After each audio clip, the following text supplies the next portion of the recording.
Hello everyone, and welcome once again to my next blog post. My name is Alan Shisco. I am a motion graphics artist.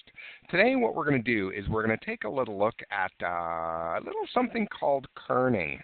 Now, as part of the work that I do in my motion graphics work, I work with a lot of text.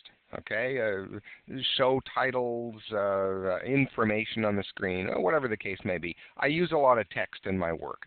Now, I find in a general sense that motion graphics artists, when they're using typography in their work, often don't use quite as critical an eye as I believe could be used in their work when it comes to things like kerning. Now, this is a really, really small and subtle little thing, but if you want to take your artistry to the next level, then certainly kerning is something that you got to wrap your head around, and more important than that, start practicing. All right, let's go over to After Effects here and take a little look here. Now, the first thing that we're going to talk about is the difference between tracking and kerning. You've probably seen these references before. I'm going to show you, in case you don't know, the difference between the two of them. Now, what tracking does is it refers to the space between the letters over the course of an entire word, or a section of word in this case. Okay. If we go over to our character panel here, there's this little doodad right here, which if we were to click on this and drag, you can see that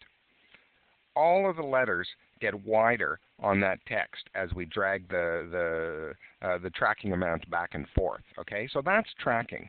Now, the difference between tracking and kerning is that kerning only affects the space between any two letters. Okay, so what I'm going to do here, just to show you, is I'm going to open up the kerning here, and I'm going to go between the R and the N. Now, if I go here to this little item in the character screen, it says metrics, and I'll explain that in just a minute here. And you just start clicking, and you drag back and forth, and you can see there that the space just between the R and the N are changing. Okay, that is called pair kerning, and that's what we're going to be talking about today. All right, so first off, I'll just do a quick little overview of how After Effects itself deals with the kerning issues. There are two main types of kerning in the application. One of them is metrics, and another one is called, well, if we open this up, I'll show you, optical. Now, I'm going to show you what the difference is right now. Usually when you get a font, when it ships with something which are called pair kern information. Okay. Now, I should also mention that what I'm talking about here is I'm talking about proportional fonts. Now, there are a lot of fonts that you can get that are not proportional fonts. You'd call them probably monospace fonts, where the spacing between every letter is the same. Like, for instance, Courier, if you ever use that. I believe Courier, I think Courier's a monospaced font. Anyway, there we go. There's a little bit of history for you. So After Effects, by default, has metrics kerning turned on. And what that does is it refers to tables that get shipped with the actual font that talks about the differences in spacing between certain pairs of letters.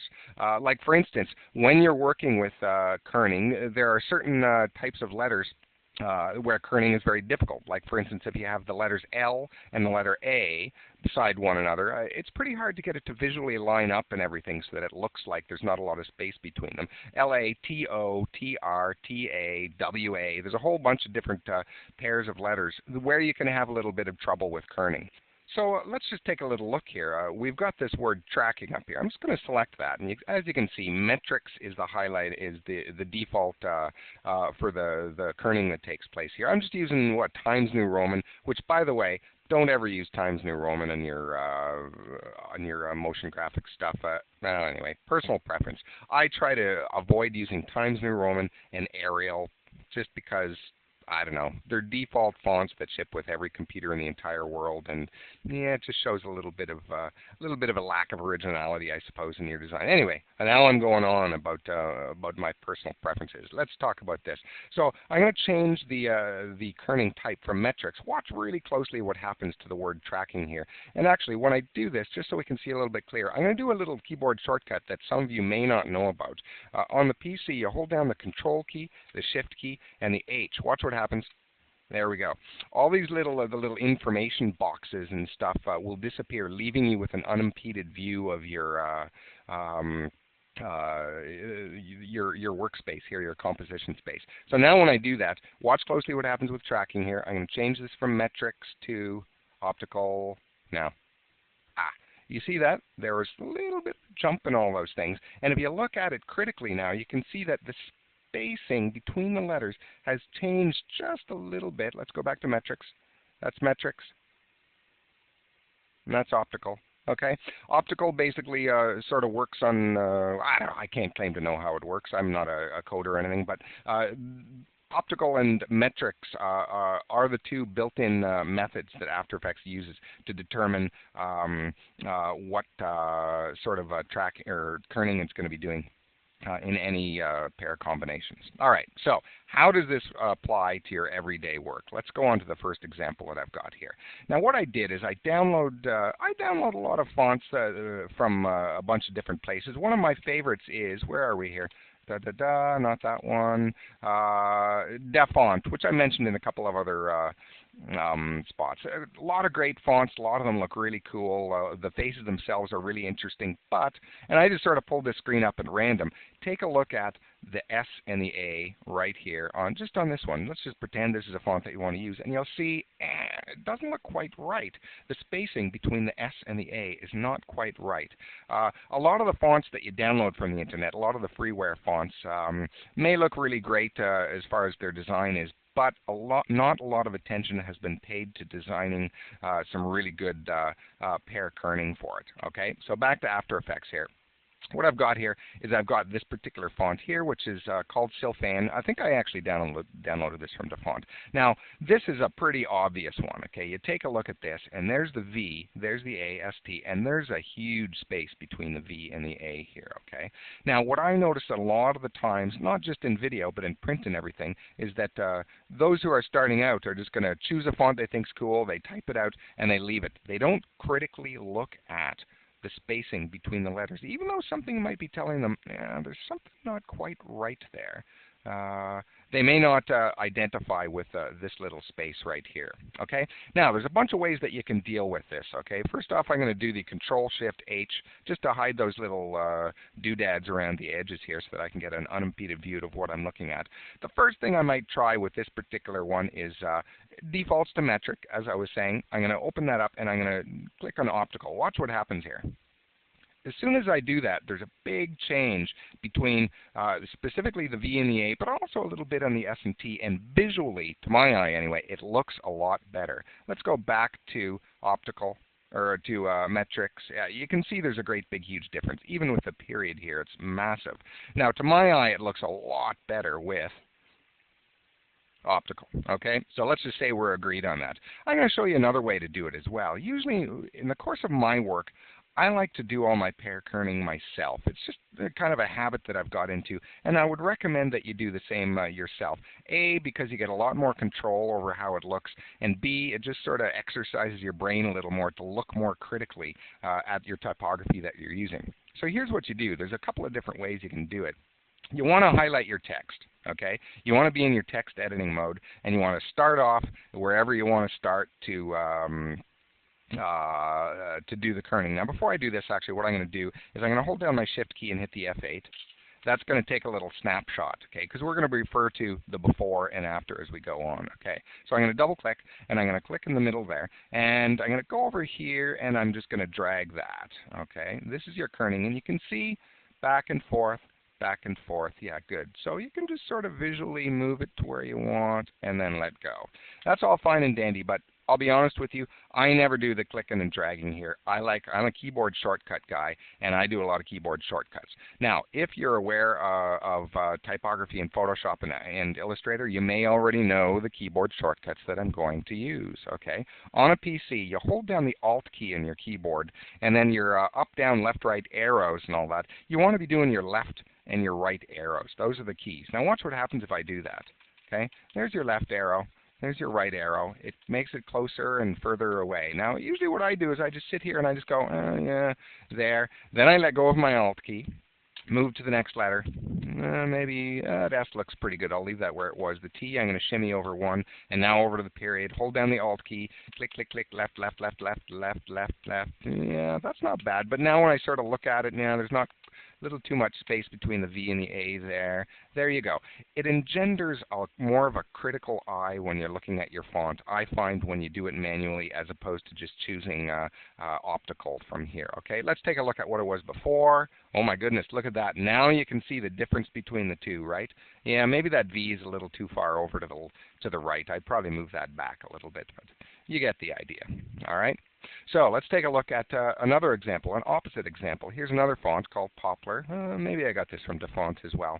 And this is a pretty obvious one. Okay, the kerning between the V and the A is pretty abysmal. All right, same thing. I'm going to double click it, go between the V and the A, hold down my Alt key, left arrow, no, right, left, right. Yeah, that's not bad. Now this is a particularly difficult face to work with, granted, but there you go. You got to know that it's all there. I'd probably move the period over one more there as well. Yeah, sure, looks good. Okay, so that is how you do your manual kerning for your fonts, okay? I really suggest that you do it. Do it, and every time you type something, just get into the habit of going through it and just watching, looking at it with a critical eye and doing your pair kerning. It'll show up in your work. It's going to make your work look a lot better. All right, so now I'm going to go over to show you with another title that I used here. Now this is, I'm actually using, even though I just said don't do it, this is Times New Roman. Okay, Times New Roman is a font that has been around forever. I just took a little keyboard or snapshot here. It's been around forever, and you'd think that this particular font would have some really, really good pair kerning, and generally speaking, it does. You know, you look at this, it looks pretty good. Okay, but let's look at it a little bit closer. Okay, the space between the I and the S here. Maybe not quite. It's got to be a little bit to the left there. The Y, Y's are always different because they have these ligatures down here. W, anything with a W or a V often creates problems with pair kerning, as it does right here. Too much space to my eye between the W and the A. R, okay, here's an obvious one right here. Whenever you have an F and an I beside one another, big problems right there. Now, there's a couple of different ways you can do this, okay? First thing you can do, take a look at it here. I'm going to open this up, and this is the easy way. Go to optical instead of metrics. You saw everything shimmy around a little bit there? That's before and after. Very subtle changes, but changes that, to my eye, worked pretty good. Remember I was talking about the Y? Okay, that shimmies over to the left. I moves over to the right there a little bit, okay? So that's the easy way. Even if you just do that, you're going to be a lot further along. Me, personally, I like to do it by hand. So I'm going to shimmy that H over there a little bit. That S is a little bit further, even a couple for that S. And the Y is tricky. You don't want it to be too close to the M there. Go back over here, Alt, left, right, left. Kind of work with it on the I. The R, I'm going to move back to the right just a titch. Just because you got this the little serifs kind of hanging out there. And the A, maybe that's a little bit too much now. Maybe a little bit too much. Here goes the I. Shimmy that over to L to the left one. There we go. All right. So that was my manual pair kerning. I may touch that up a little bit more, but take a look at it after and before. After, before. Now, if you look at it, to my eye, when I look at this now after I've done the pair kerning, this looks really messy. It didn't when we first looked at it. Just looked at it and said, oh yeah, this is my war film. Okay, there we go. But when you look at it properly kerned, I think you'll agree there's a really big difference there. All right. So, pair kerning, live it, love it, do it. My name again here is, where the heck are we? Alan Shisco, motion graphics artist, www.effector.ca. If you want a little bit more information here, I think I'll put this in my blog post as well.